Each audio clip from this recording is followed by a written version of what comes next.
amount of metal in 3.4 gram of metal oxide is 1.6 gram. Find the equivalent weight of metal. देखिए इस question को कैसे बनाएंगे। आपको मेटल ऑक्साइड का वेट दिया हुआ है। मेटल ऑक्साइड का वेट कितना दिया हुआ है? 3.4 ग्राम। इस 3.4 ग्राम में मेटल का वेट हमको दिया हुआ है 1.6 ग्राम। तो हम लोग ऑक्सीजन का वेट निकाल लेंगे। मेटल जब हमारा दिया हुआ है 1.6 ग्राम, तो हमारा ऑक्सीजन का वेट क्या होगा? टोटल वेट में से मेटल को माइनस कर लेंगे। 3.4 minus 1.6 and that will be equal to 1.8 gram. Clear? Metal oxide का वेट हमको पता है, मेटल का वेट दिया हुआ है, तो ऑक्सीजन का वेट क्या होगा? माइनस कर लेंगे। अब हम लोग फॉर्मूला लगा देंगे। हमारा फॉर्मूला क्या है? Equivalent weight of metal with respect to oxygen equal to x by y into 8। x क्या है हमारा? वेट ऑफ मेटल दिया हुआ है क्वेश्चन में 1.6, 1.8 into 8, 2 से 9, 2 से 8 हो गया 64 और 9 7 जा 63, 7.1 ग्राम। तो बच्चों हम लोग इस तरह से क्वेश्चन को सॉल्व कर सकते हैं। कुछ और क्वेश्चन हम लोग अभी देखेंगे, इसको आप नोट कर लीजिए।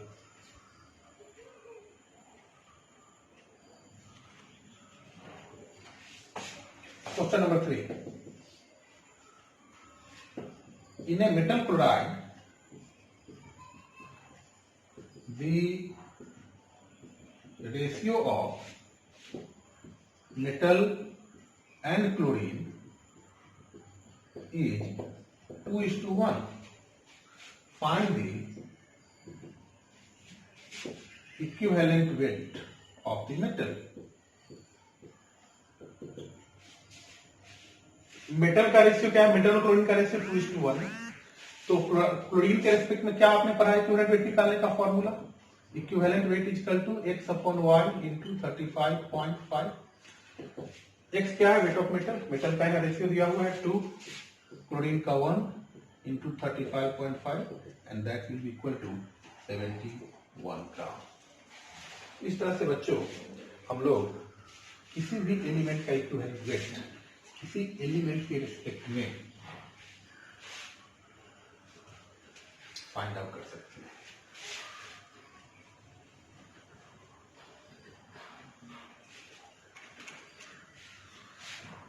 तो मैं आपको आज इक्विवेलेंट वेट के बारे में बताया।